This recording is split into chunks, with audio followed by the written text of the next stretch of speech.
utilizar destruir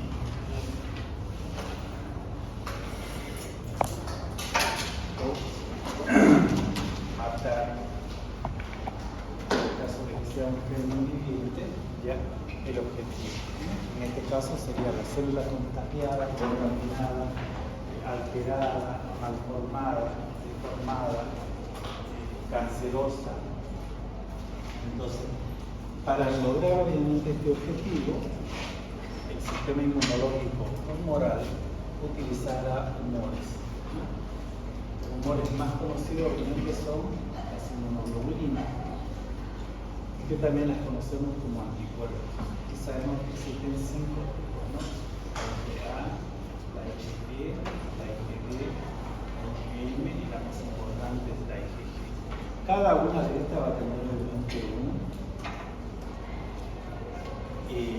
objetivo y una particularidad. Si yo activo la inmunoglobulina IgA, la voy a conocer obviamente como inmunoglobulina secretora. Si yo digo que su nombre, secretora, va a estar en todos los humores o secreciones que emite obviamente el cuerpo con las glándulas que tenemos de secreción exógena. Entonces va a estar obviamente en la saliva, lágrimas, calostro materno, las mucosidades del sistema respiratorio, del sistema digestivo, las secreciones vaginales, uretrales, y el medio, etcétera, en otros tipos de secreciones. También lo ve en el líquido, en la bilis y también en el líquido pancreático. Ese es el grupo inmunoglobulina.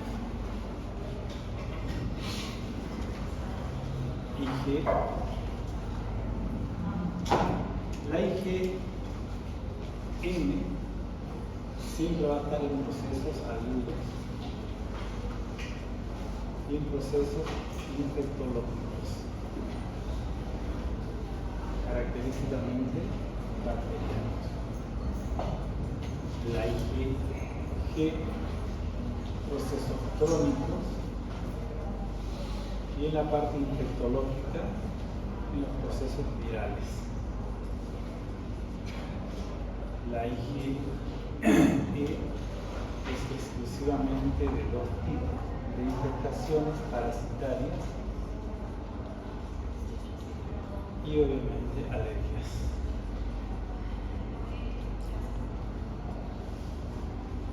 Y la IgB es un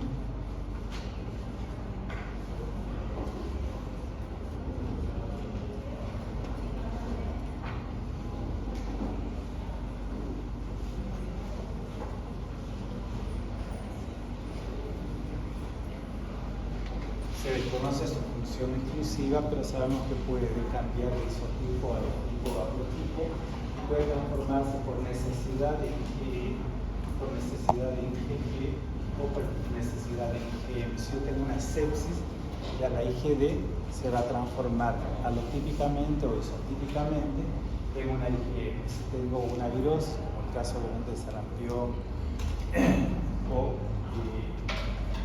VIH, la de COVID, se va a convertir obviamente en una IgE. En el caso de que tenga una alergia, se convertirá en IgE. Se tiene esa particularidad de coadyuvar la función de la otra inmunoglobulina que está obviamente alterada. En este caso, estimulada para esto. El otro tipo de inmunidad humoral está relacionado obviamente a las citoquinas, ¿no? Entonces seguimos con inmunidad humoral. La primera es las inmunoglobulinas y la segunda se van a llamar citoquinas.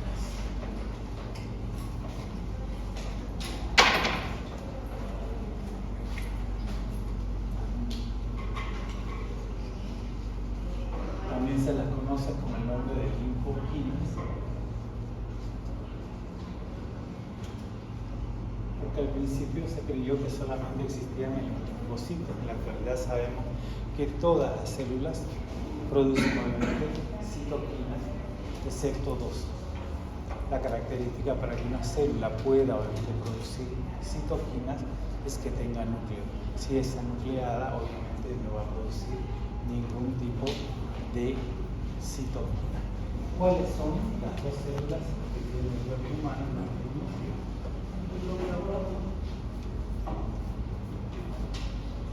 A ella se lo prometí ayer que le iba a preguntar todo el proceso.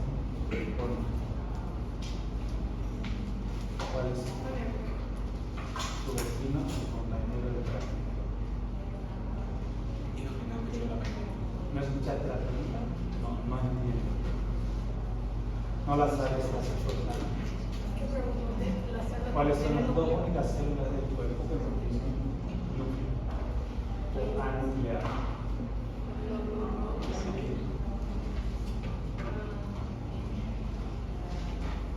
Tu vecino. Suya.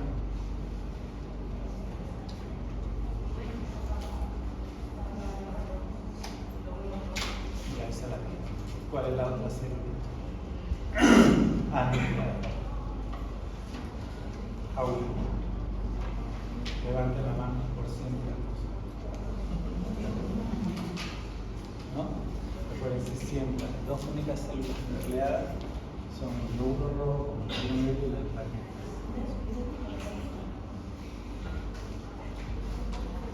Pero no lo dejo fuerte.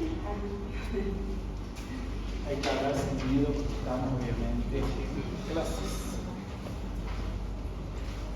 Aprendiendo o recordando, ¿no? Y otro tipo de inmunidad se va a llamar complemento. El complemento tiene dos formas de activarse, que se va a llamar la activación del complemento por la vía clásica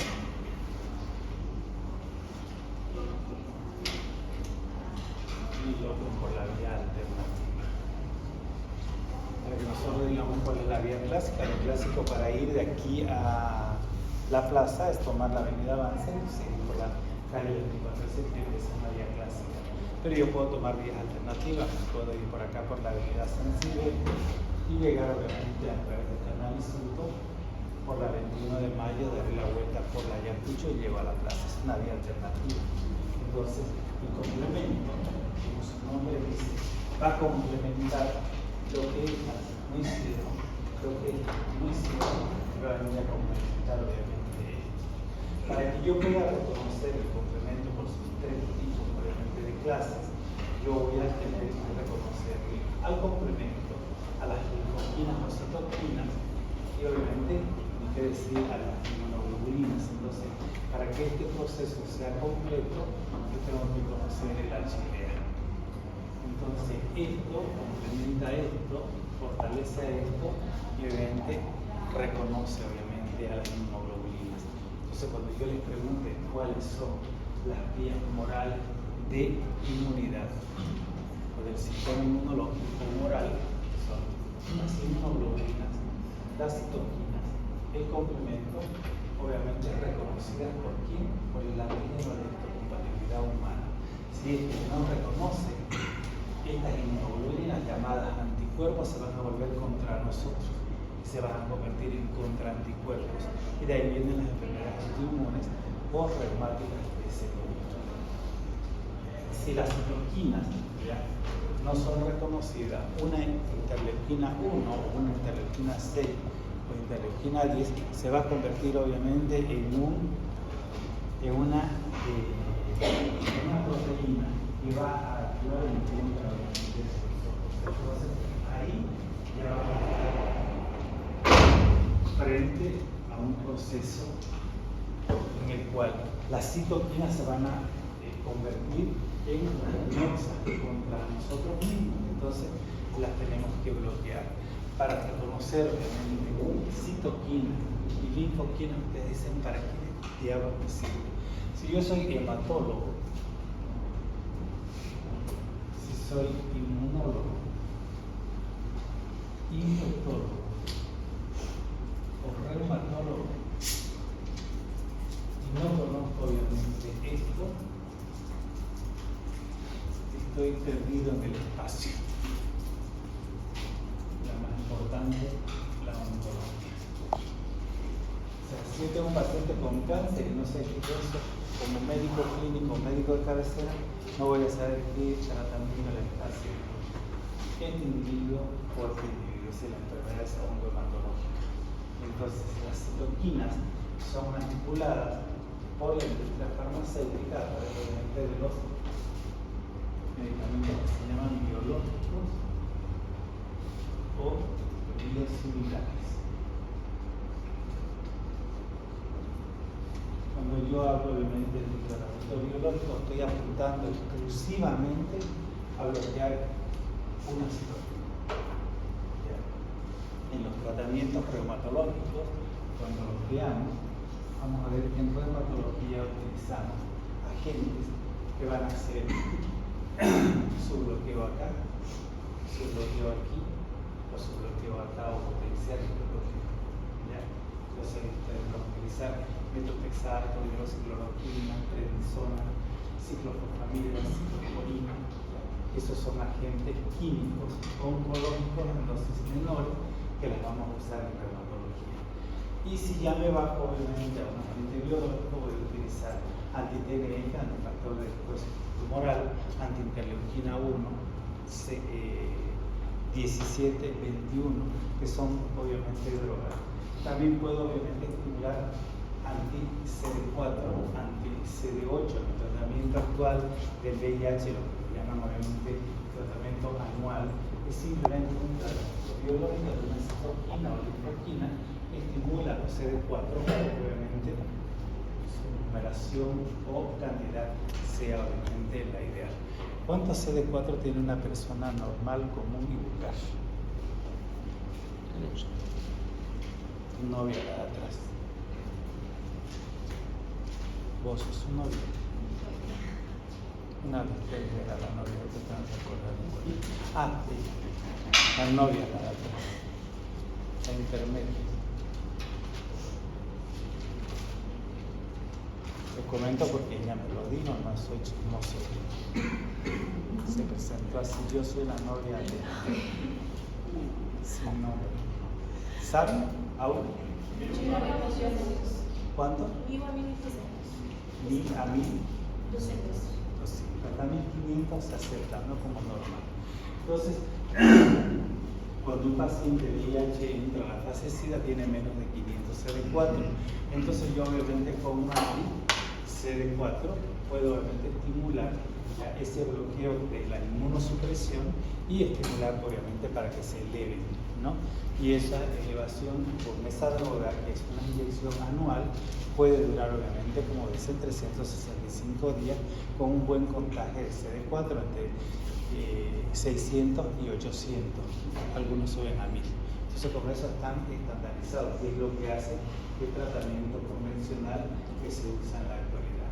Hoy nos vamos a ocupar obviamente de las inmunoglobulinas. Hay algo obviamente de bioquímica, porque obviamente doy la materia de inmunología y bioquímica, entonces por ahí van a haber algunas cosas que vamos a saltar, ¿no?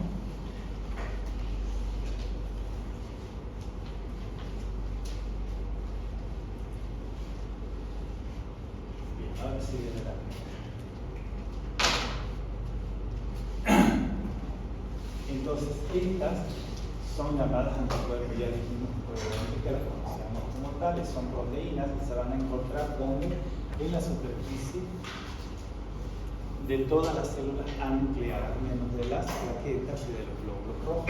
Entonces se van a encontrar ¿dónde? En el receptor. ¿Por qué se van a encontrar ahí? Porque van a ser los que van a filtrar quién entra y quién sale, ¿no? Son anticuerpos. Se encuentran en sangre circulando, obviamente todo, incluido, dijimos lágrimas, saliva, secretadas por las células plasmáticas, dijimos que la célula que producía grandes cantidades, miles de clones de anticuerpos, eran obviamente las células maduras de los glóbulos blancos, que específicamente el linfocito B, que se va a convertir en una célula adulta llamada plasmática. Es el producto final, obviamente, de la inmunidad, obviamente, tumoral. Está compuesto, obviamente, por 4 cadenas. ¿Ya? 2 cadenas que son livianas y 2 cadenas que son, obviamente, pesadas. Las cadenas pesadas van a servir simplemente para el acoplamiento de un antígeno, que ya haya sido reconocido por el HLA y que venga y acople perfectamente bien aquí para lograr obviamente su ingreso a donde, al interior de la célula, captarse obviamente por el RNA, quien lo va a transportar obviamente hacia el núcleo para que se encuentre con el DNA. El que lo reconozca, lo multiplique, lo replique en el caso de que sea un virus y salga afuera en grandes cantidades. Eso pasa obviamente con cualquier enfermedad.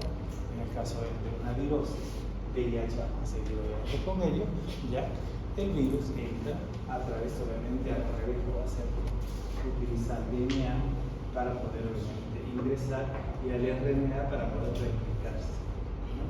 Por eso se llama retrovirus, ya se lo dijimos. La cosa es que grandes miles de millones de partículas de retrovirus ya van a estar circulando e infectando otras células. ¿Qué es lo que hace el tratamiento? El tratamiento lo que va a hacer es bloquear la puerta de entrada, que en el caso del retrovirus es salida, ¿ya? Bloquear el ingreso al núcleo, ¿ya? Por eso usamos el tratamiento, ¿ya? El tratamiento TAR es un tratamiento que va a estar relacionado a bloquear, ¿ya?, la replicación, a bloquear la salida y cerrar la puerta, ¿no? Por eso utilizamos 3 medicamentos o 4 medicamentos para evitar justamente estabilizar a la célula. ¿Dónde queda la memoria génica del virus? En el DNA, ¿no? O ADN, se llama.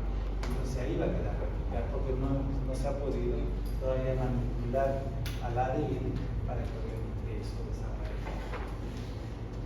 En otras palabras, nosotros sabemos que esta inmunoglobulina lo va a hacer a través de este acoplamiento, cuando ya está reconocido que este caso es el antígeno, o lo va a hacer obviamente por la vía fácil, que va a ser obviamente la región variable.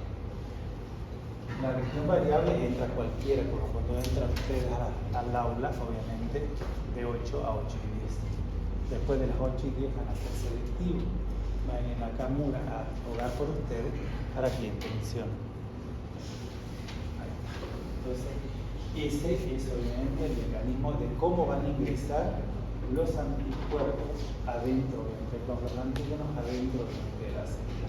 Para eso, obviamente, tenemos que reconocer de que el contenido de esta proteína tiene, obviamente, carbohidratos o hidróxido de carbono, ¿ya? Tienen, obviamente, las cadenas polipeptídicas. Todas estas son polipéptidos o proteínas. 2 cadenas pesadas llamadas H y 2 cadenas livianas llamadas lambda y H, que vendrían a ser livianas o kappa. Idénticas, ¿no? Unidas obviamente por unos puentes de núcleo químico y consecuencia de aminoácidos que tienen obviamente una relevancia específicamente para nosotros que somos médicos, en el caso obviamente del mieloma. Nosotros normalmente tenemos obviamente el microtecnograma electroforético. La primera va a ser la albúmina, la segunda va a ser la alfa, la beta, la alfa 1, alfa 2, y aquí vamos a tener obviamente la gamma, ¿no? Albúmina, alfa 1, beta 1 y beta 2. Y es la que sería gamma. Cuando yo tengo mucho más proteína arriba de 19 miliosmoles de gamma y esta curva se me hace elevada, yo voy a decir que tengo una monopatía o una gamapatía monoclonal.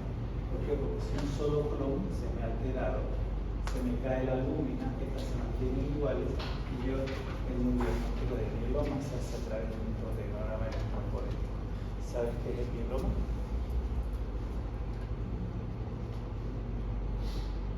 ¿Alguien? ¿Aula? ¿Llevan hematología o están llevando? ¿Ya llevaron? Estamos llevando. Bueno, entonces ustedes tienen que ganarle al hematólogo, ¿no? El mieloma, obviamente, es una mielodiplasia que está relacionada con los plasmocitos. ¿De dónde vienen las inmunoglobulinas? De las células plasmáticas. Y si una célula plasmática está alterada, se va a llamar plasmocitoma. Entonces, el mieloma o plasmocitoma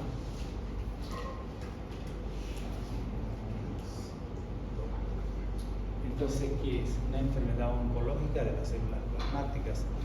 La leucemia es un cáncer de... La leucemia es un cáncer de... En la sangre. No, sin miedo, no tengan miedo. Si nos equivocamos, pues nos equivocamos todos, lo hacemos. Estamos para aprender. La leucemia, ¿de qué células es? Obviamente un cáncer. ¿De los? De los glóbulos blancos. Entonces se va a llamar leucemia porque es de los leucocitos. En el caso obviamente de la célula plasmática, que es un leucocito, específicamente un linfocito, B en este caso se va a llamar obviamente plasmocitoma, ¿ya? Porque es de las células plasmáticas. Es una alteración morfológica o oncológica de esta célula que se va a ver reflejada, ¿ya? A través de la elevación de la gamma, obviamente va a haber una hipergamapatía o llamada obviamente monoclonal nosotros. En artritis reumatoide yo voy a tener elevada un poco la gamma, elevada un poco la beta y la alfa la voy a tener mucho más elevada, porque aquí están las inmunoglobulinas IgG. Entonces, yo aquí ¿qué voy a tener? Una gamapatía policlonal, porque los 3 clones se me han subido o elevado. Entonces, esa es la interpretación obviamente de un organograma electropolítico. Pregunta de examen para ustedes. Voy a rebotar.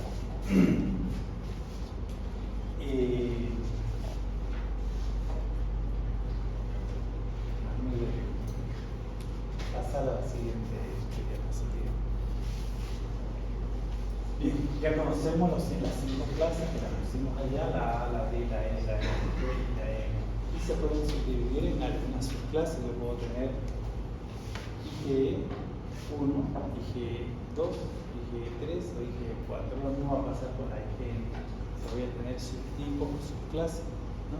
Eso también es muy bioquímico. Las cadenas pesadas livianas tienen regiones constantes, por donde obviamente constante, por donde por donde solamente el antígeno ya reconocido puede ingresar. Y por las regiones variables puede entrar cualquiera, como decíamos en el ejemplo del agua. Por excisión, acuérdense que nosotros no hablamos en inmunología de división, ¿no? Escindir es obviamente como fragmentar una partícula, pero es un fragmento, no lo estamos cortando, no se está dividiendo porque no es una mitosis, ¿ya? Es simplemente una escisión, porque en proteínas se escinde y obviamente el bioquímico, muy bioquímico, va a escindir una partícula obviamente de inmunoglobulina o de cualquier tipo de antígeno o anticuerpo que esté manipulando para poderlo obviamente estimular y replicar para que se pueda dividir. Pero eso es muy farmacéutico. Nosotros tenemos que conocer que escindir es como dividir, porque así nos van a informar, ¿no? Existe escisión obviamente muy virulenta del antígeno o del anticuerpo fulano de tal, un informe obviamente de patología por anticuerpos monoclonales. La región FAB es obviamente la región importante del receptor, donde obviamente se va a reconocer al antígeno. En la EPC del receptor, entonces vamos a decir que tiene 2 partes, la FAB y la EPC. Es para reconocer aquí al agente extraño que se va a llamar antígeno. antígeno que es el que va a ingresar.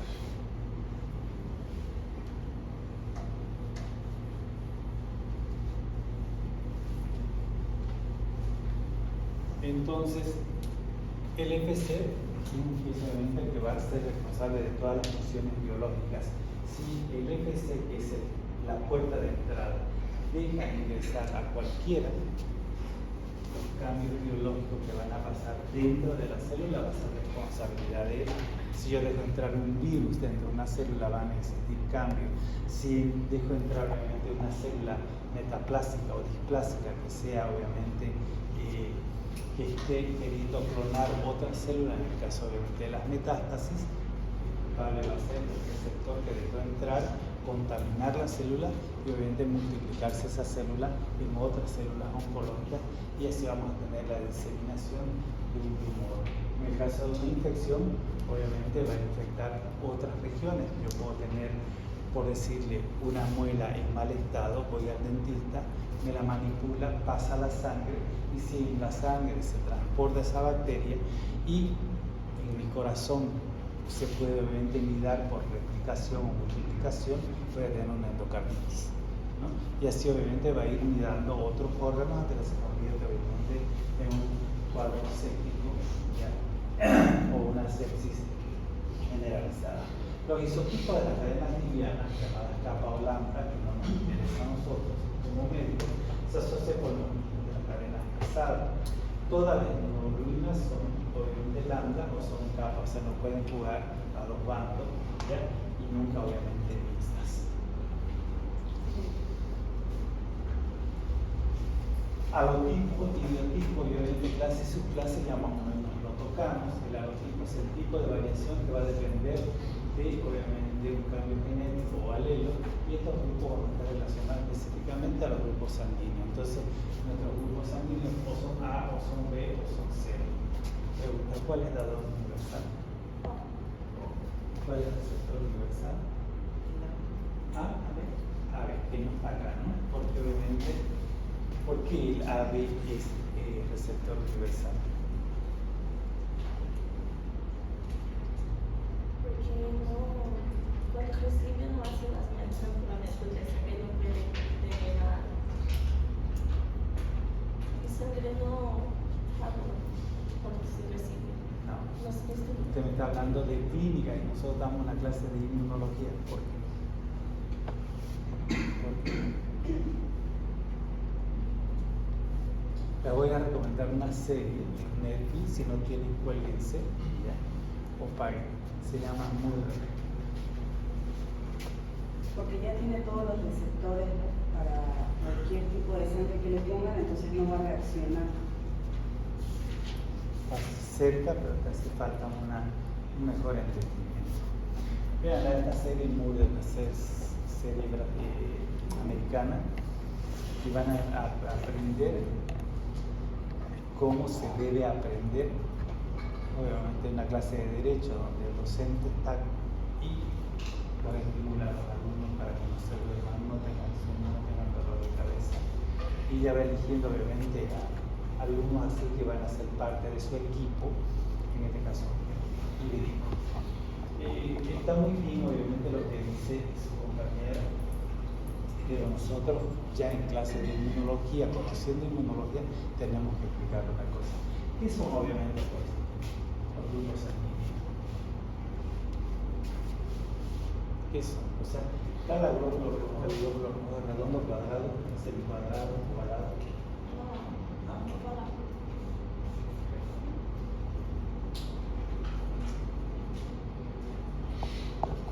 ¿Qué forma tiene el glóbulo rojo?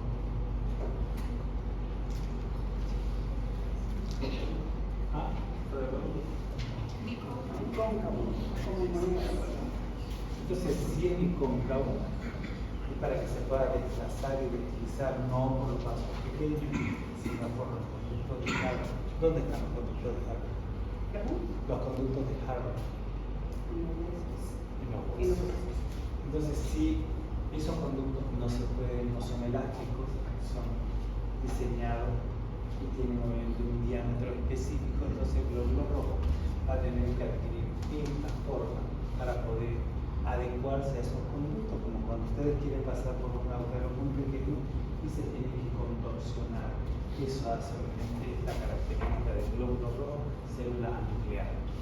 Bien, el receptor del glóbulo rojo va a tener, para diferenciar si pertenece al grupo A o al grupo B, un antígeno. Si yo tengo el antígeno, si soy grupo sanguíneo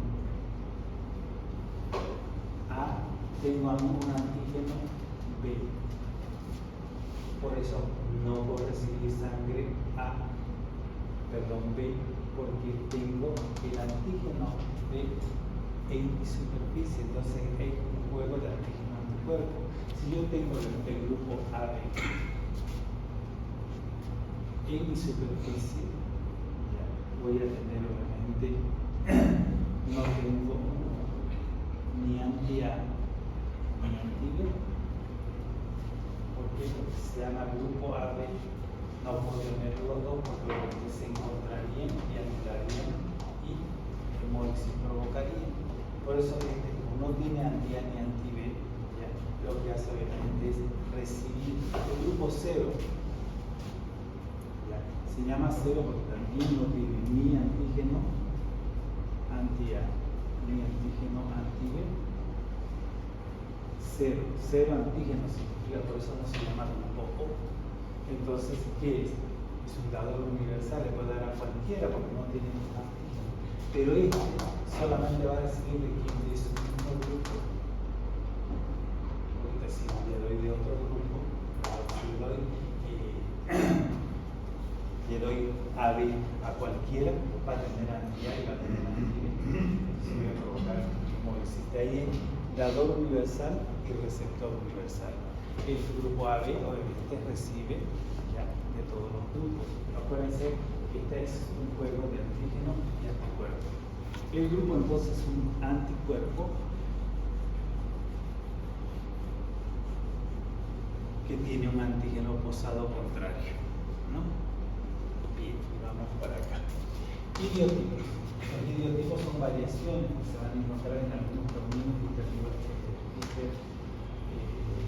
valentes y son los contraanticuerpos. El ejemplo más clásico de contraanticuerpos ya lo conocen ustedes, ¿no? Entonces, ¿qué es lo que hago? Tengo obviamente COVID.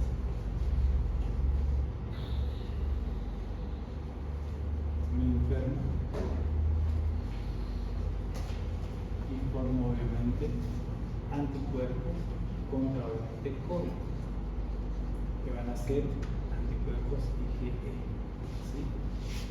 Entonces, este anticuerpo que he formado yo obviamente para poderme defender por lo menos en esa fase de recuperación y no recaer, ¿ya? Si yo saco sangre de este paciente y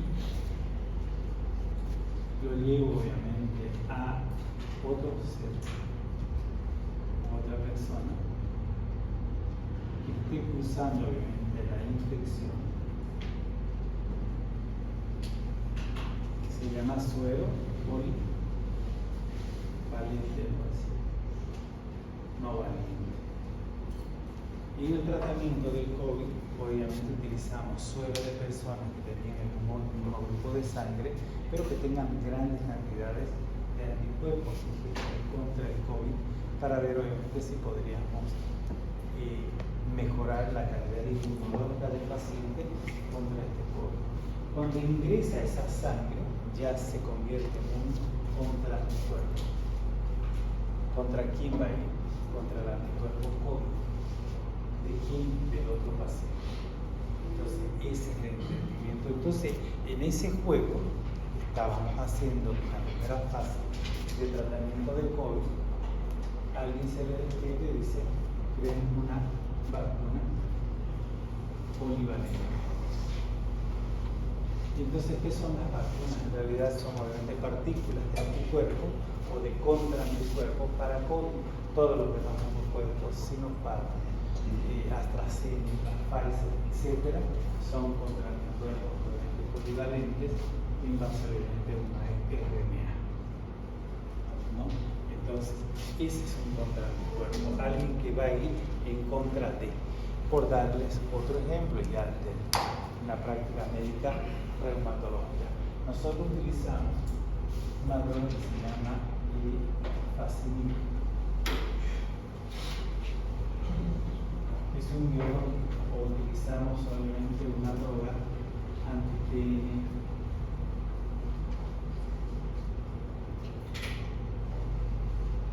Para que mi sistema inmune no haga obviamente anticuerpo o contraanticuerpo contra este anticuerpo, porque yo puedo, lo que le llamamos en bacteriología, ¿ya?, resistencia al antibiótico, también puede haber una resistencia inmunológica contra un anticuerpo. Entonces, para evitar eso, yo tengo que acoplar otra droga que evita obviamente que el cuerpo o mi sistema inmune elabore un contraanticuerpo contra este o esta droga y obviamente me la bloquee. En este caso vamos a llamarla resistencia, pero en biología molecular no existe el término resistencia, sino fracaso terapéutico. ¿Por qué? Porque se formó un contraanticuerpo contra mi droga, entonces me la bloquea y no sirve, es como no darle nada. Entonces, en reumatología lo vamos a ver un poquito más con ejemplos de medicamentos biológicos. ¿Qué más? Subclases. En las subclases se van a definir según obviamente el tipo de cadena pesada que poseen las 5 inmunoglobulinas, que son obviamente las que conocemos.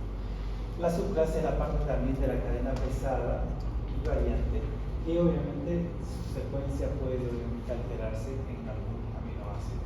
Y decíamos que la IgE puede ser 1, 2, 3, 4, pero va a depender obviamente de cómo está diseñada la secuencia de aminoácidos. Esto es obviamente biología molecular que le corresponde al bioquímico, no a nosotros. Simplemente que cuando no les informa, ya nosotros vamos a saber qué anticuerpo le vamos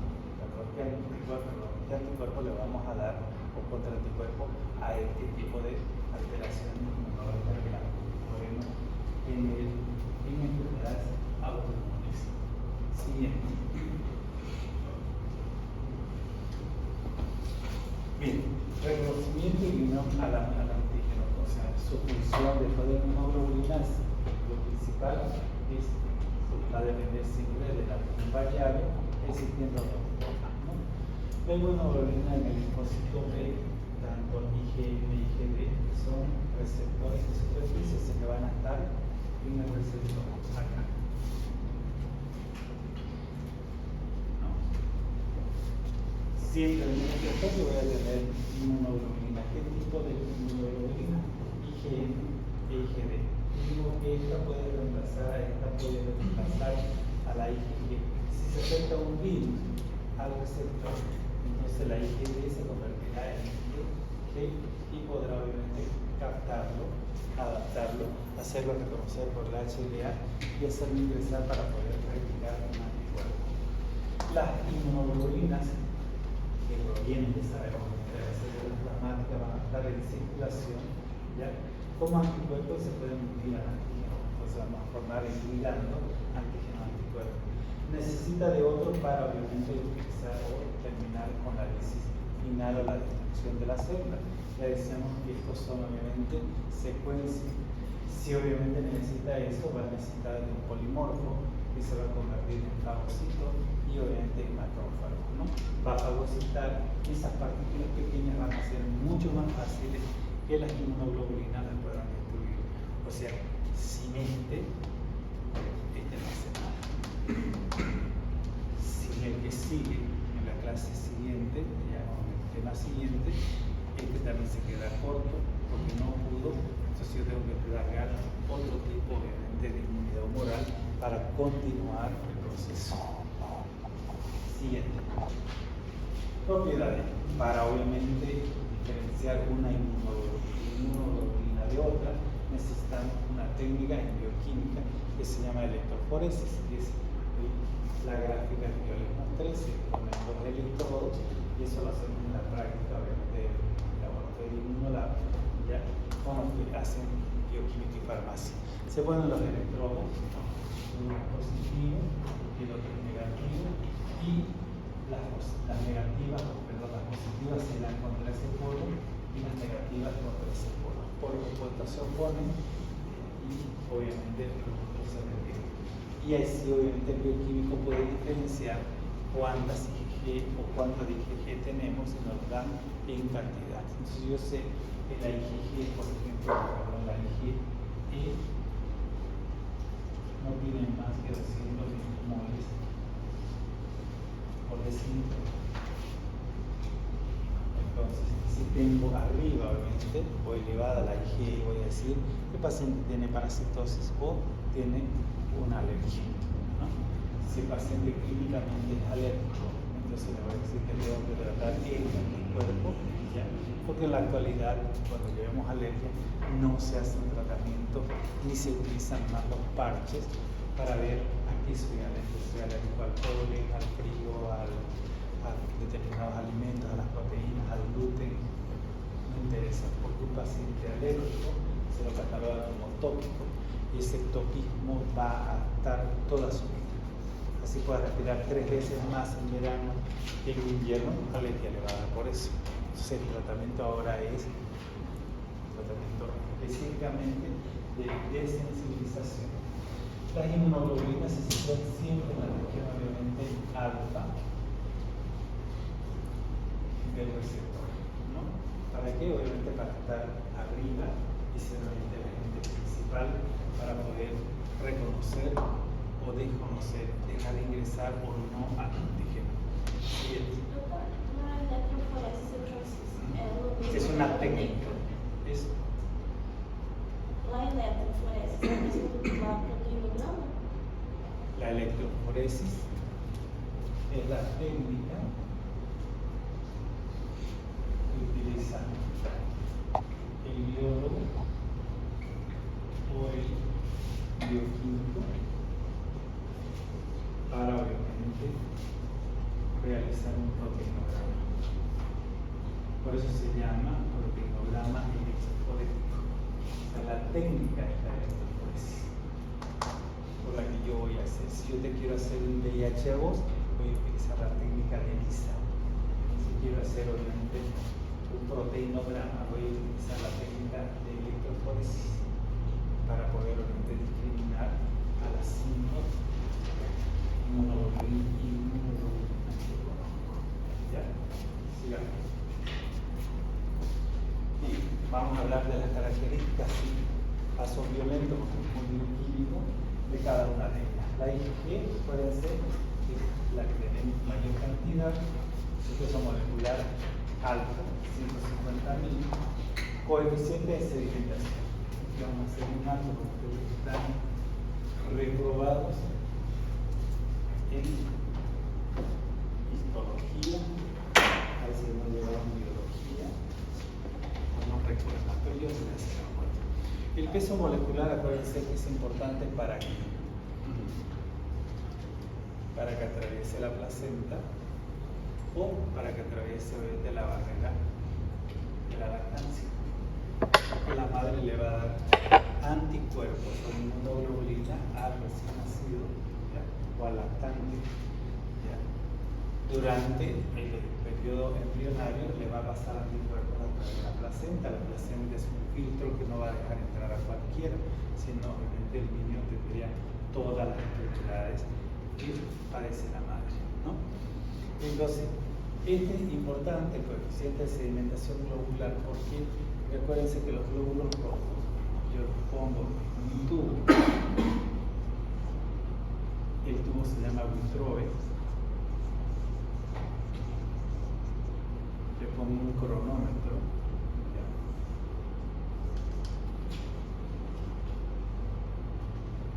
Y obviamente lo cronometro. 60 minutos, o sea, en una hora. Tengo que ver, cuando yo pongo la sangre en este tubo de Witrobe, ¿ya? Voy a utilizar una técnica que se llama Westergren.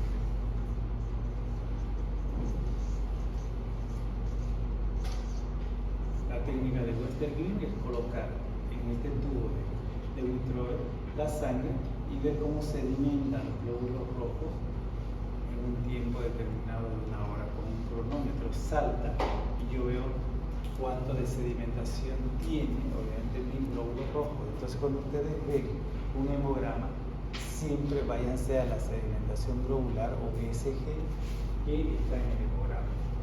Y van a decir, ¿por qué la BCG es importante desde ahora para mí? Porque si yo tengo BCG elevada, primero, tengo infección. La tuberculosis tiene una velocidad de sedimentación globular arriba de 100. ¿Cuánto es lo normal de BCG? La amiga de la novia que está oculta.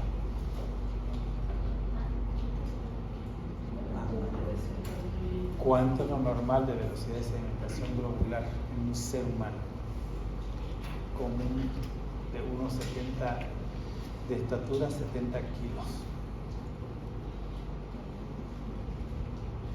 La que tiene un iPad, su vecina. ¿Diga? Siempre en el hemograma está la referencia. Sabemos que en el hombre es de 1 a 15 milímetros por hora. Y en la mujer es de 1 a 20 milímetros por hora. ¿Por qué el hombre tiene menos y la mujer tiene más velocidad de sedimentación globular?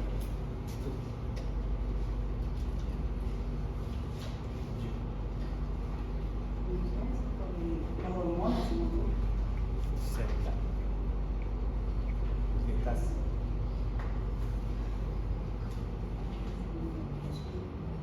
El último, se rasca la barba. ¿Escuchaste la pregunta? Estás a 2 kilómetros y yo hablo despacito. ¿Por qué la sedimentación globular es mayor en la mujer o más tiempo en la mujer que en el hombre? Estamos hablando de velocidad, ¿no? Velocidad tiene. ¿Alguien en el aula?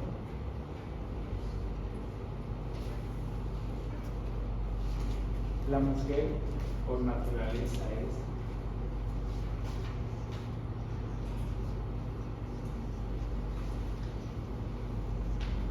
sufre de anemia crónica. Cada 28 días tiene un ciclo que se llama ciclo menstrual. Entonces tiene anemia. Cada vez que se va a recuperar, llegarán los 28 días. Entonces la mujer maneja solamente entre 4 millones y 4 millones y medio. La que la pasa bien tiene 4 millones y medio, tiene un periodo corto y moja pocas toallas. Entonces, si es anémico, y el hombre va a tener siempre entre 4 millones y medio y 5 millones, puede tener hasta 5 millones y medio. Entonces, muchos más glóbulos rojos, la sedimentación será más lenta, ¿no? Y no es porque tenga inmunoglobulinas. Importante entonces conocer el coeficiente de sedimentación globular, porque me va a dar la potencia o la velocidad en la cual obviamente el glóbulo rojo va a descender y yo voy a tener sedimentación acelerada, para que en el lupus la eritro está elevada, en la artritis la eritro está elevada, en las infecciones la eritro está elevada, en la tuberculosis la eritro está elevada, en las enfermedades oncológicas la eritro está elevada. Entonces, ¿para qué me sirve la eritrosedimentación? Para discriminar con un solo hemograma que cuesta 20 bolivianos, ¿ya? Yo puedo saber laboratorialmente que mi sospecha clínica de que el paciente está infectado, de que el paciente tiene una enfermedad oncológica o tiene una enfermedad reumática, es mi primer parámetro D. Se llama la PCR, coordinación reactiva, la velocidad de sedimentación globular y las mucoproteínas se llaman reactantes de fase aguda. Entonces, si mi eritro está elevada, es porque yo estoy cursando con algo en este momento infeccioso, reumático o oncológico. Y si persiste en el tiempo, ya no ha sido obviamente tratada, no ha sido diagnosticada y seguramente si es oncológica, ya tiene metástasis obviamente alrededor de los órganos vecinos. ¿Por qué? Porque ustedes no pidieron midieron, no la miraron la velocidad de sedimentación. Ustedes siempre, bueno, yo como hago reumatología, miro el eritro antes que los glóbulos blancos. Para mí el eritro es importante. Los que he ido a práctica y los he hecho leer el laboratorio, no era para que me lo digan, era para que lo palpen, lo miren y no miren su celular como en la práctica. Entonces la práctica es parado, como estoy yo ahora, es una venganza, ¿no? Ustedes están cómodamente sentados, y a mí me corresponde estar sentado y ustedes parados. Entonces aquí varices no me van a salir a mis ojos, a mí ustedes. Pues sigamos. Peso molecular, entonces para ver sobre dónde va a atravesar la placenta y otros. Activa el complemento por la vía clásica, es importante que recuerde la vía clásica y la vía alternativa, que lo vamos a ver seguramente la próxima semana. Atraviesa la placenta y actúa como antitoxina. Todas las antitoxinas antitetánicas, antirrábicas que utilizamos en este tratamiento son inmunoglobulinas IgG. Siguiente. La IgM, 10%, o sea, es pobre que vende en el cuerpo, 900.000, o sea, esta no atraviesa cualquier cosa o cualquier barrera. No pasa la placenta, por ende, obviamente, si tiene una infección, no tiene por qué pasar la placenta para infectarlo al chamaco que viene, obviamente, en camino. Su coeficiente de sedimentación altísima, 19, la otra era 7, por ende, obviamente, las infecciones, porque está tan vinculada a eso, tiene que estar presente, por lo menos en la tuberculosis. Es, obviamente, contiene el 12% de hidrato de carbono, eso no nos interesa a nosotros. Solo está obviamente en el intravascular, activa el complemento y está IgM por la vía clásica y es prioritaria en la respuesta obviamente a microorganismos, en este caso bacterias o bacterianos, presente en el linfocito B maduro como su receptor la IgM. Ya sabemos que tiene que estar en su membrana. Siguiente. IgA, 15 al 20% del total de las inmunoglobulinas se encuentra como monómero con un peso molecular alto, 160.000, ya en su sedimentación 7, relativamente baja. Como dímero, o sea que tiene dos aminoácidos, peso molecular de 380.000, demasiado alto, y su sedimentación de 11, o sea, me ayuda en la velocidad de sedimentación globular. Está presente en todas las secreciones, ya lo dijimos, activa el complemento por la vía alternativa, no clásica, al contrario. Acuérdense que les voy a preguntar cuáles inmunoglobulinas activan el complemento por la vía clásica y cuáles por la vía alternativa, porque es el complemento, el cherry de la inmunología. No atraviesa la placenta y protege al cubo gástrico, al obviamente proteger al componente secretor o factor intrínseco llamado S, ¿no? Es lo que bloqueamos, o llamado bomba de protones, que comúnmente conocemos. Bien, o lo van a ver en gastroenterología. La IgE, cantidades mínimas de en el plasma, peso molecular alto, 188, coeficiente de sedimentación relativamente bajo, se encuentra en las membranas de los basófilos y mastocitos. ¿Por qué? Pregunta para ustedes. Por ahí, se está pasando. ¿Por qué está en basófilos y mastocitos la IgE? Porque son reacciones como las alergias. ¿Qué tienen que ver los basófilos con los mastocitos con las alergias?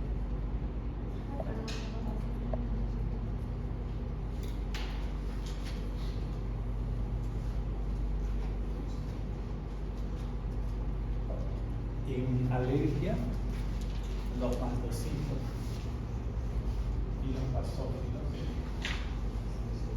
van a elaborar o van a producir o degranular, obviamente, histamina, serotonina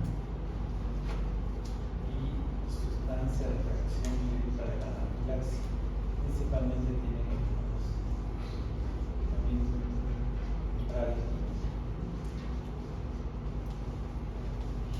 en los gránulos de los basófilos, de los mastocitos, se encuentran obviamente mediadores de las reacciones de hipersensibilidad o alergia.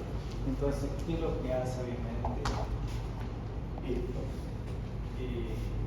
Gránulos de basófilos y mastocitos, al degranular y liberar esto, nos va a provocar obviamente unas manifestaciones alérgicas, que lo vamos a ver en alergia, y por ende obviamente liberarán una linfoquina que se llama obviamente linfotaxima para que se elabore más obviamente linfocitos de células plasmáticas, se produzca mayor cantidad de hemoglobina IgE. En el caso de que esto no pase, no solamente en las células, convertiré la IgE que tenía sin hacer nada y la voy a hacer convertir obviamente ¿ya? En un apotipo para mantener obviamente o poder manipular el cuadro de hipersensibilidad o de alergia, ¿no? Entonces, si yo le doy un antihistamínico, bloqueo esto. Si doy obviamente un inmunomodulador, bloqueo la serotonina. Y si doy obviamente atropina, ¿ya? Voy a bloquear todo el sistema. Entonces, hice el tratamiento en base a la estabilización de la membrana del mastocito y la membrana obviamente del basófilo. Bien. Participa en procesos de hipersensibilidad retardada, en el caso del asma bronquial o la rinitis alérgica, que son un cuadro crónico.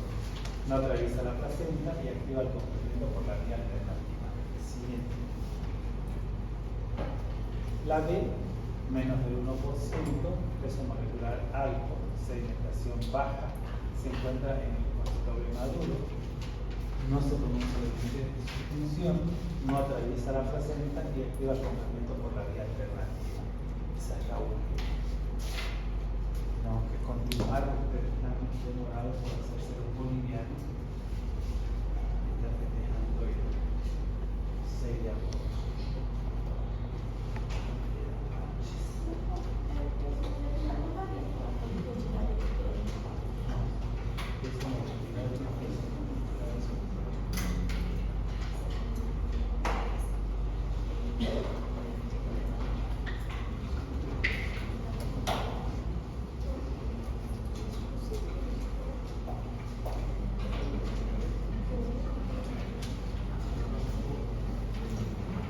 Aquí no hacemos preámbulo porque ya citoquinas dijimos que eran llamadas también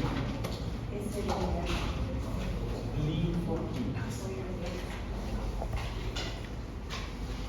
Entonces, estas citoquinas se van a encontrar en todas las células menos en los glóbulos rojos y en las plaquetas.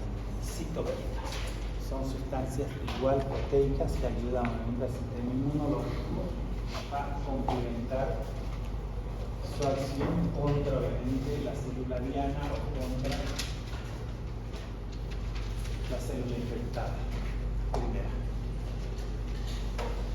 ¿Qué son? Son sustancias biológicas que se van a liberar de las células y están constituidas obviamente por cadenas organolépticas. Y estas moléculas van a afectar la función. O sea, que una citoquina me va a cambiar totalmente, me va a alterar la función de una célula cuando ingresa obviamente dentro de ella. Vamos a decir que va a causar conmoción, como cuando entra una persona ajena a su casa a tiros, a gritos y obviamente a dispararles a todos, a matar a todos o a pegarles a todos. Entonces me va a cambiar toda la función que tiene. Hay diferentes tipos de células actuando a distancia corta y no se encuentran obviamente en el suelo, no están circulando, sino que las células, dijimos todas, liberan citoquina y lo van a hacer por vecindad. No necesitan ser transportadas. ¿Sí? Tienen un bajo peso molecular, por ende obviamente van a atravesar cualquier barrera y van a ingresar por donde quieran. Participan en reacciones principalmente inmunológicas, pueden regular obviamente la amplitud del tiempo de duración de la respuesta inmunológica, pueden también frenarla, pueden ser aditivas, o sea, se pueden sumar y aliar unas con otras para hacerse más fuertes, más potentes, o pueden obviamente ser causar anarquía o pueden ser obviamente antagonistas, o sea, esta bloquea a esta otra. Potentes, su actividad nanomolecular o picomolecular hacen que entren por cualquier lado y tienen una potencia mayor que la inmunoglobulina. Interactúan con receptores específicos para cada citokina que se encuentra en la superficie celular. En número de 10 a 10.000, o sea, imagínense la cantidad de receptores que tiene cada célula para que puedan ingresar por cualquier lado, ¿no? De 10 a 10.000. La unión obviamente con el receptor induce cambios en la síntesis de gen del chismoso, que es obviamente el RNA mensajero, ¿ya? Y sus proteínas celulares que se encuentren dentro del citoplasma. La respuesta va a depender siempre de la cantidad local que exista de ella, el tipo de célula y presencia de otros reguladores celulares. Puede ser obviamente algún anti-TNF, puede ser una inmunoglobulina o un polimorfo nuclear. Interactúan en forma de red, o sea, una con la otra se van a agarrar y obviamente van a enlazar y cercar la célula obviamente para la cual están apuntando, ¿no? Y en presencia de otros reguladores celulares para que obviamente la puedan frenar. Interactúan en forma de red induciendo unas a otras y actúan en forma simétrica, puede ser aditiva o sumativa o antagónica, que era lo que decíamos, sobre la función celular. O sea, yo la puedo antagonizar esa célula para que no siga produciendo, la puedo antagonizar para que no siga metastizando a otros lados. Las interleuquinas obviamente inducidas siempre o producidas por los leucocitos llamadas linfoquinas, que son por ahí las que más hemos estudiado, nosotros que hacemos inmunorreumatología, ya van a modular esa respuesta inflamatoria, regulando la movilización, la proliferación y la diferenciación de las células linfoides, o sea, que influyen hasta incluso en esas tres funciones. Y también algunas células no linfoides tienen un papel primordial en la activación y expansión de la respuesta inmunológica, y las más conocidas son las que vamos a ver ahora. Las interleuquinas se las brevemente como L1, en el caso obviamente de la 1, que es la más importante. Acuérdense que existen tratamientos biológicos vinculados al bloqueo de la interleuquina 1, que es la más proinflamatoria de todas, la número 1 en artritis reumatoidea, o sea, grandes cantidades en esta enfermedad. Entonces, al esta, ya se va a producir casi en todas las células nucleadas, las más importantes, monocitos, macrófagos, linfocitos B, induce a la producción de otras citoquinas como la interleuquina 2, el interferón y la interleuquina 6. Acuérdense, 1, 6 y 10, proinflamatorias puras, esas hay que atacarlas. Induce la proliferación y activación y diferenciación del linfocito B, o sea, lo va a inducir para que se produzcan más de ellas, y aumenta la función del monocito, obviamente estimulando a la quimiotaxis, que es el traslado, saliendo ya de la circulación y llegando hasta el lugar de la agresión, produciendo obviamente prostaglandina 2 y tromboxano, que eso lo que hacen es vasodilatar y obviamente producir permeabilidad capilar, o sea que haya mayor circulación, y va a ser obviamente la culpable de la pérdida de sexo. Y me la vas a decir vos, ¿cuál es? ¿Estás enferma? Me siento un poco mal. ¿Estás teniendo? Voy a pensar. ¿Qué te da el sexo? ¿Alguien sabe? Humor, calor, humor, Humor, color. calor. Humor, ¿cuál era el otro? Color.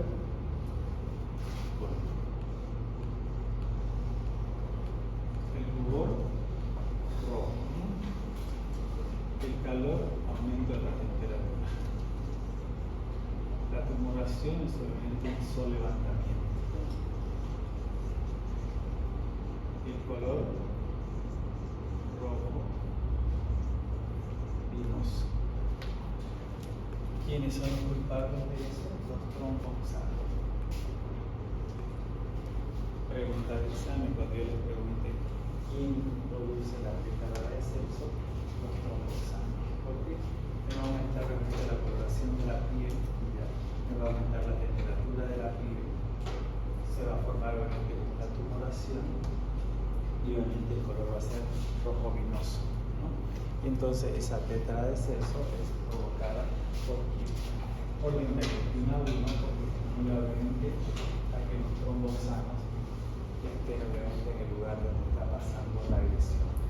Induce obviamente el incremento de la actividad natural y ya la vimos de la lucha o pelea cuerpo a cuerpo, célula contra célula, provoca degranulación de basófilos y neutrófilos, en el caso de la alergia, se está metida en todo, ¿no? Y activación y proliferación de osteoblastos, artritis, osteoblastos, erosiones, células sinoviales, sinovitis, endoteliales, endarteritis, hematopoyético, anemia, leucopenia y plaquetopenia, células nerviosas, neuritis o polineuropatía, epiteliales, lisis o destrucción, en el caso de la artritis, cerca de la destrucción de todas las células, fibroblastos, células de sostén, llamadas también colagenopáticas o conectivopatías, células de sangre que están relacionadas obviamente con la producción de nuevas células, o sea, me va a bloquear que existan mitosis. Y obviamente está muy vinculada a la degradación histológica y destrucción obviamente de las articulaciones en la artritis y la destrucción de las células alfa o beta del páncreas para que induzca diabetes.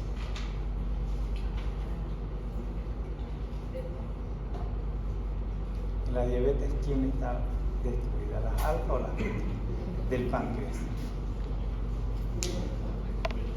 Entonces, nosotros decimos que la diabetes es una enfermedad inmunológica donde un anticuerpo va a ir a destruir a las células beta de los islotes del ángel.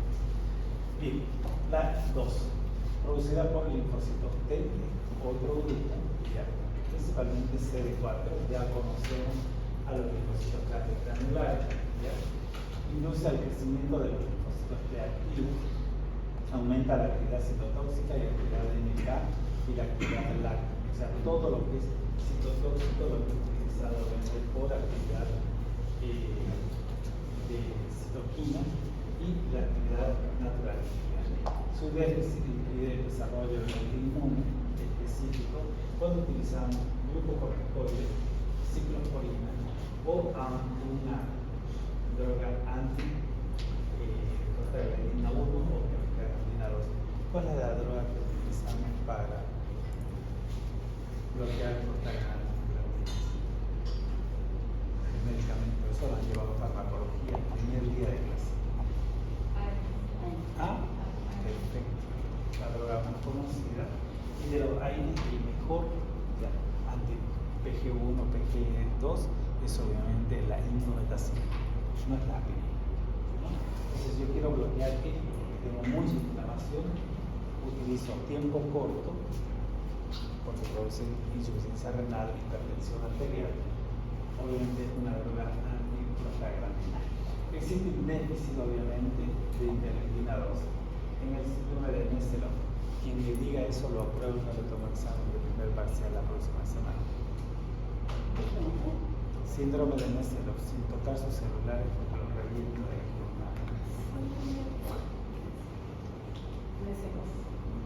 Messelon. Nadie pudo, pueden googlear.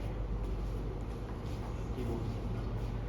Bien, en el síndrome de inmunodeficiencia adquirida, en la diabetes, en el lupus, en la esclerosis múltiple y en la leucemia del adulto, porque la produce la interleucina recombinante, vamos a decir que eso es a nivel biológico, ¿ya? Se utiliza en el tratamiento antineoplásico porque vamos a estimular a las células grandes granulares. ¿Qué hacen esas células? Son antineoplásicas, ¿ya? Destruyen todas las células que son metaplásicas, displásicas, ya oncológicas. Y Y obviamente la utilizamos en la inmunodeficiencia, le decía, el tratamiento del VIH de manera crónica, se utiliza un biológico, que es una interleucina 2, para estimular a las células CD4 para que se mantengan entre 600 y 800 polis durante un año. Entonces se aplica una vez por año. El efecto obviamente tumoricida no es directo, va a ser obviamente estimulando la actividad citotóxica de los linfocitos grandes de la membrana. O sea, que nos vamos a nuevamente estimular acá por medio de obviamente una interleucina recombinante o biológica. Recombinante es porque se dice en laboratorio. ¿Encontraron el síndrome de Nessel? ¿Sí? ¿Qué es? Es una enfermedad rara congénita que ataca principalmente a los linfocitos T. Entonces, ¿qué se llama la película? Hay una película vinculada, no, ya no. Una película que se llama, porque es antigua pero es buenísima.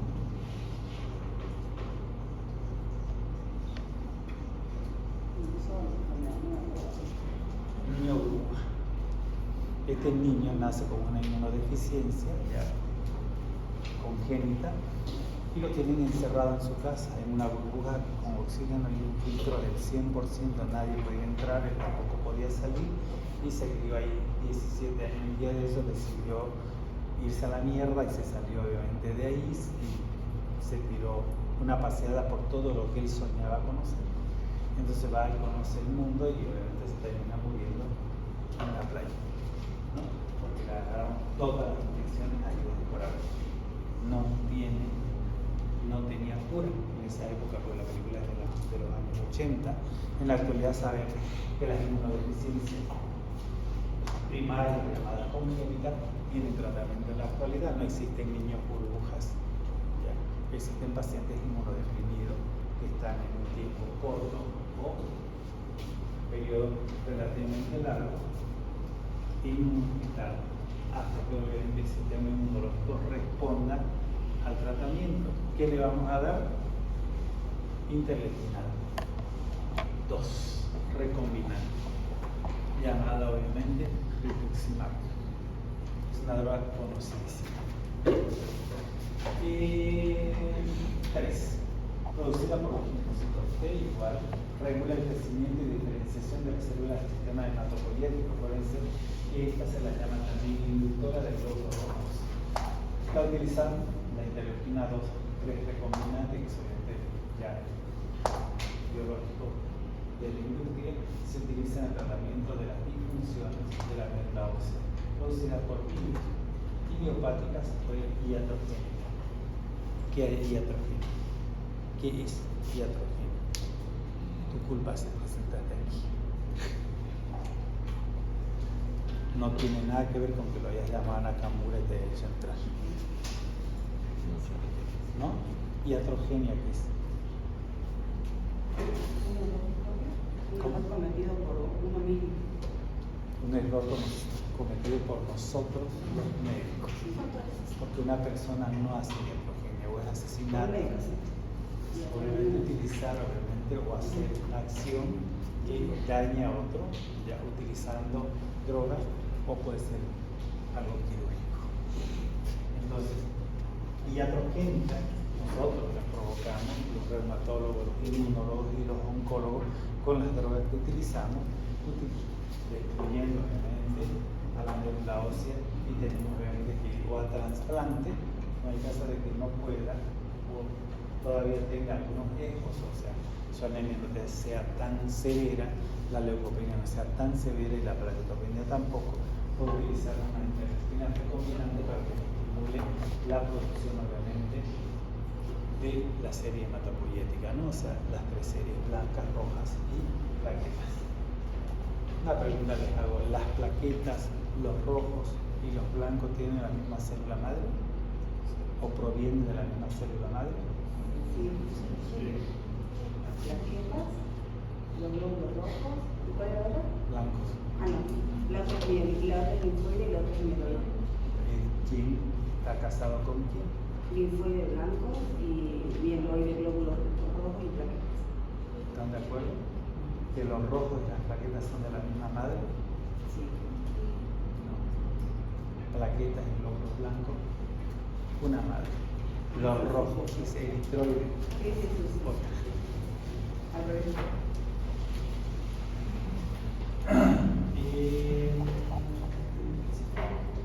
Esta es la 4.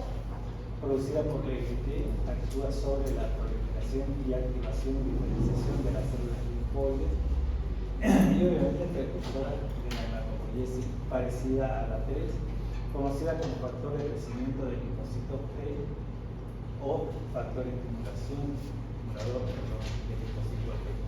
Incrementa la secreción de IgG e IgE. Acá está relacionada con que estimule LT y estimule obviamente a LB, o sea que esta citoquina, cuando yo tengo una inmunodeficiencia, tengo una sepsis, la voy a utilizar para mejorar la calidad obviamente o la cantidad de linfocitos B y linfocitos T para que tenga mejor cantidad de inmunoglobulina, o puedo utilizar también inmunoglobulinas recombinantes, ¿no? Que van a ser obviamente un tratamiento caro pero no imposible, accesible. Incrementa la secreción de estos dos tipos de inmunoglobulina y actúa como factor de crecimiento sobre el linfocito T, pero obviamente humano, que es la célula ayudadora, o el linfocito T, CD4. Activa el macrófago, incrementando su actividad inmunocida, o sea, mayor fagocitosis. Incrementa la expresión de HLA, DR principalmente, en la membrana celular. El HLA está relacionado con enfermedades inmunológicas como la artritis y el lupus, ¿ya? Y participa activamente en las enfermedades inflamatorias del tejido conectivo, las dos más importantes, la artritis y el lupus inflamatoso sistémico. La 5, también conocida por la célula T, actúa sobre el linfocito B aumentando su secreción de inmunoglobulina IgM y IgG, induce la diferenciación de linfocitos a linfocitos T citológicos o citolíticos, induce la diferenciación de los eosinófilos.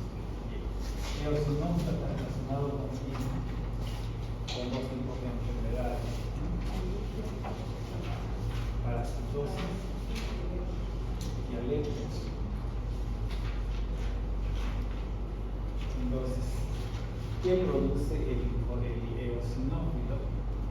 Las alergias producen una sustancia de reacción lenta de la anafilaxia llamada leptobiresis. Acuérdense que los eosinófilos no actúan en la fase aguda de las alergias, sino en la fase crónica, en el asma bronquial o en una alergia alveolar o la rinitis alérgica. Yo voy a tener hipereosinofilia, ¿ya? ¿Por qué? Porque me van a estar produciendo mayor cantidad de leucotrienos, y los leucotrienos perpetuarán el proceso inflamatorio por hipersensibilidad o alergia a lo largo del tiempo. Entonces, ¿qué voy a dar para mejorar esto? No voy a atacar al eosinófilo como lo hacía antes dándole corticoides, sino que voy a utilizar obviamente antileucotrienos. Entonces aquí voy a utilizar Montelukast.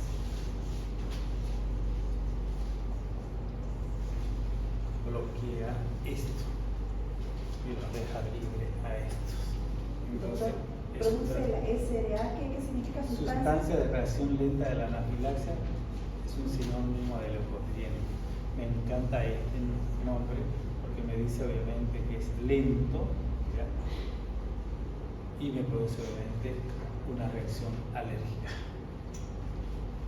Entonces, aparte obviamente de ello, ya estamos obviamente viendo que está relacionado con enfermedades parasitarias, síndrome de Weber. Esto me lo tenés que decir, porque si no sabes te bajo a primer año de medicina. Lo está. Lo lleva uno en parasitología.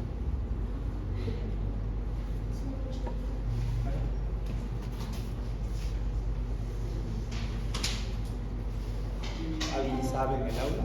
Cuando hablamos del parásito, la luz del intestino, me olvidé con castellano.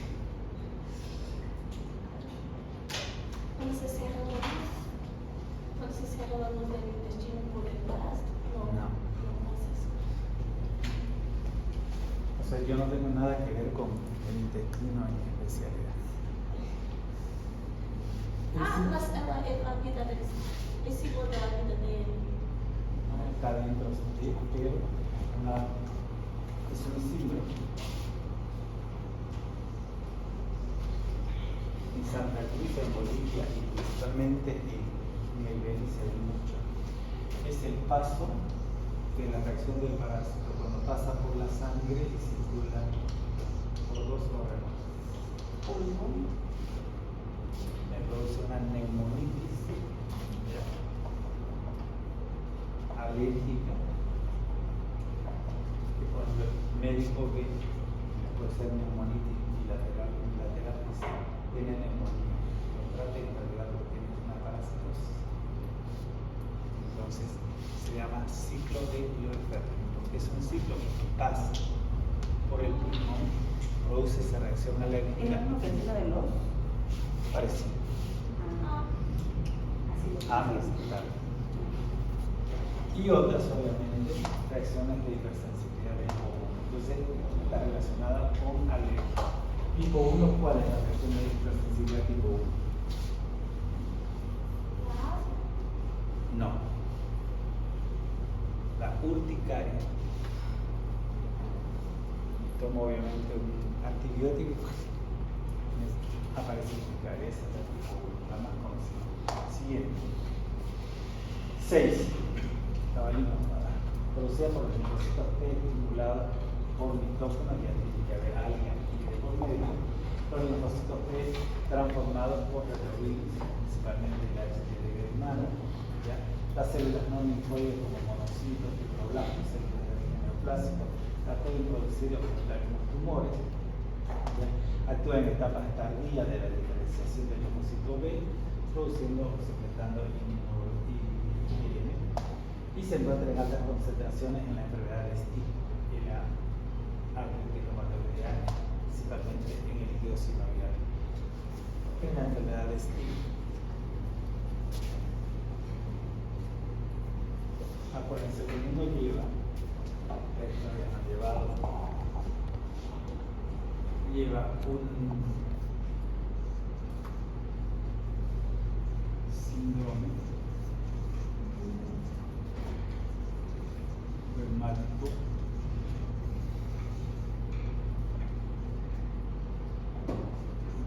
vamos a ponerle infantil. Cuando la artritis se presenta o la enfermedad reumática se presenta en un niño, puede ser síndrome de Stevens, síndrome de Stevens o enfermedad de Stevens o enfermedad reumática llamada artritis idiopática. Entonces, son poliartritis sin fiebre. Stick es poliartritis con fiebre.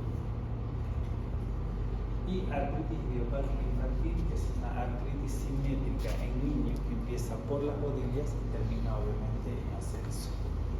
Entonces las formas de presentación de la enfermedad reumática en el niño generalmente tienen esas tres presentaciones, esas tres variantes.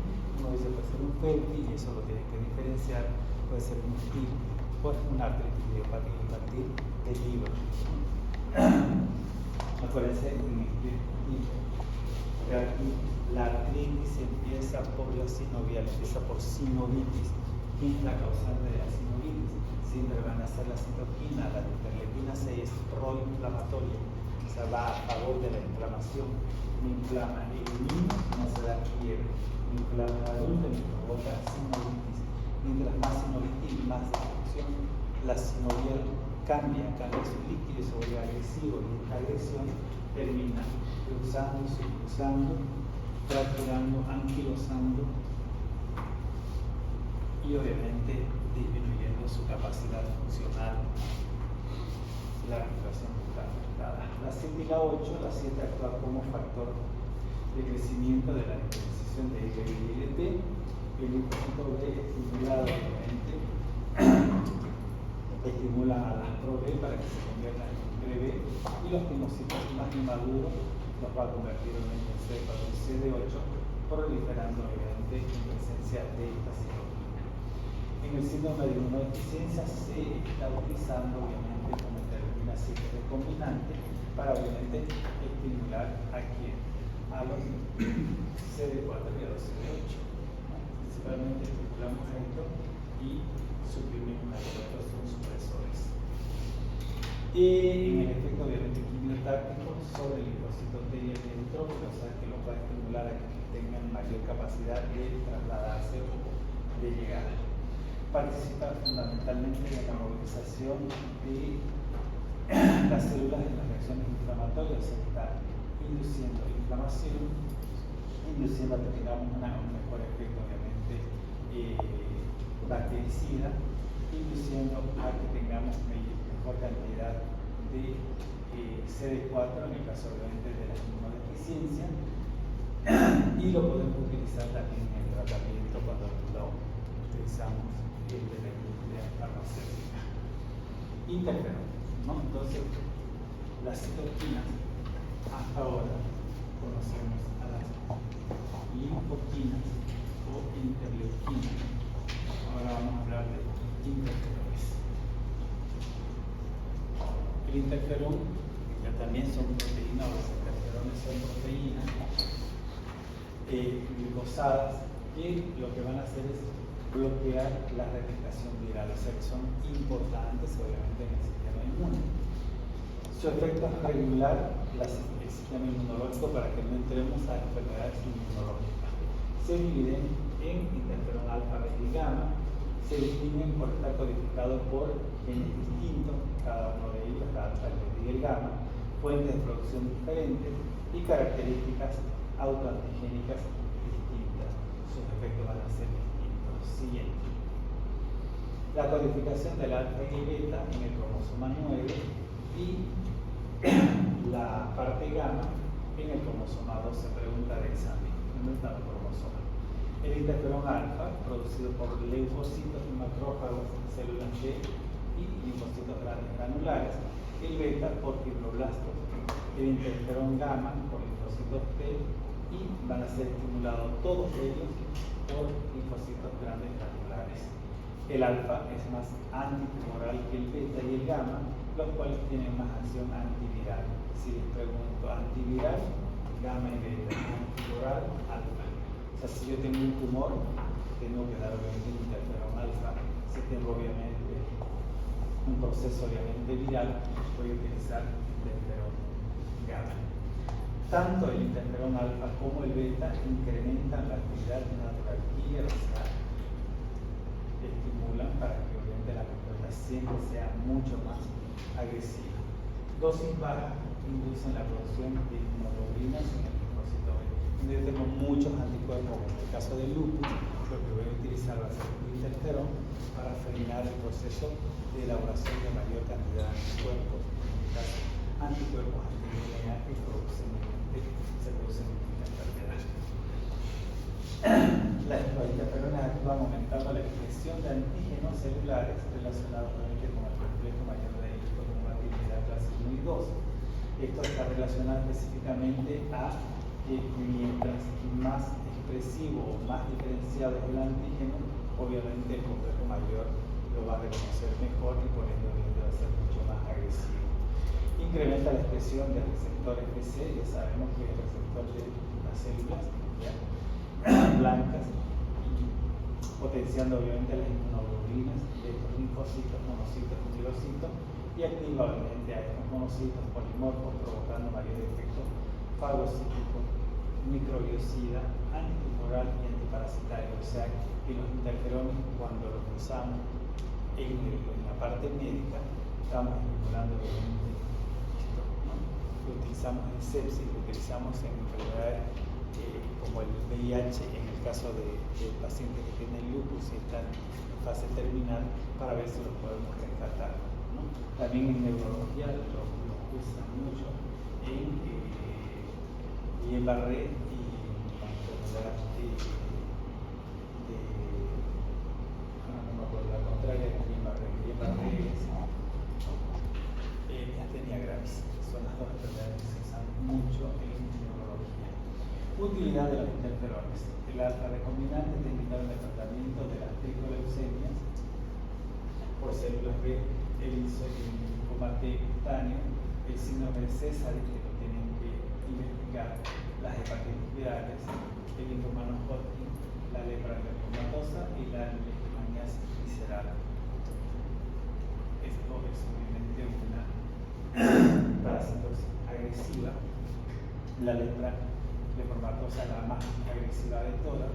El linfoma es obviamente una enfermedad linfoproliferativa y es donde más utilizan los gastroenterólogos obviamente en las hepatitis virales para evitar la hepatitis fulminante, principalmente por hepatitis B y hepatitis A. La C un poco nos va a dar obviamente eso. Sigamos. Los TNF, ¿no? Entonces teníamos las interleuquinas 1, 6, 10. Los interferones. Y ahora tenemos obviamente el factor de humoral alfa.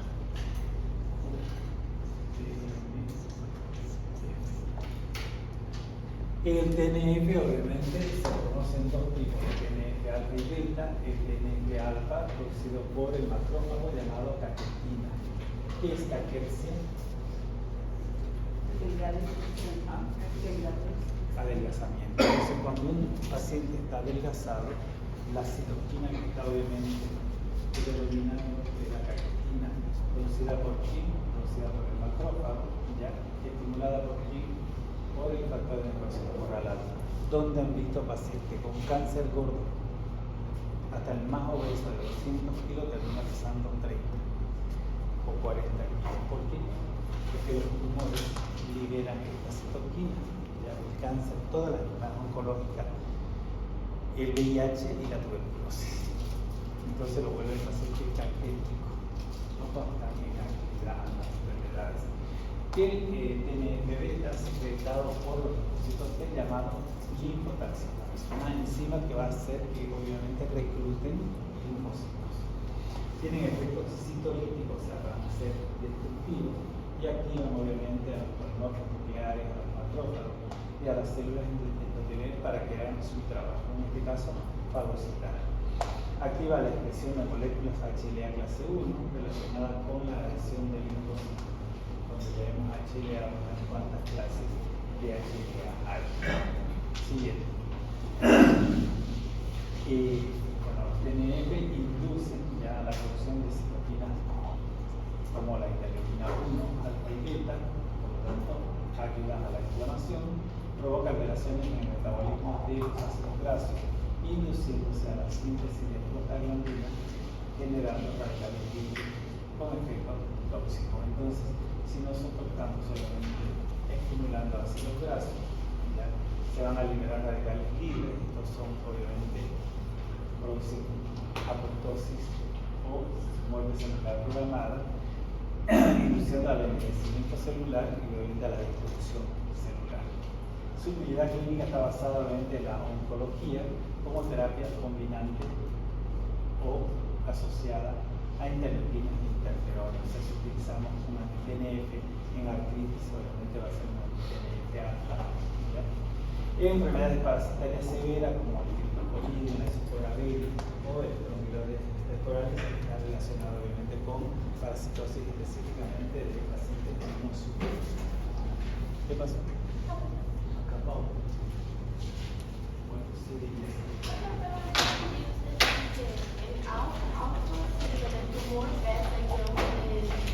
viral. ¿Cómo?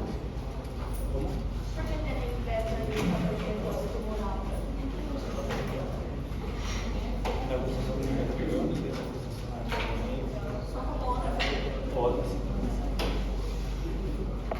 tienen otra función, no todas van a estar relacionadas con la inmunidad.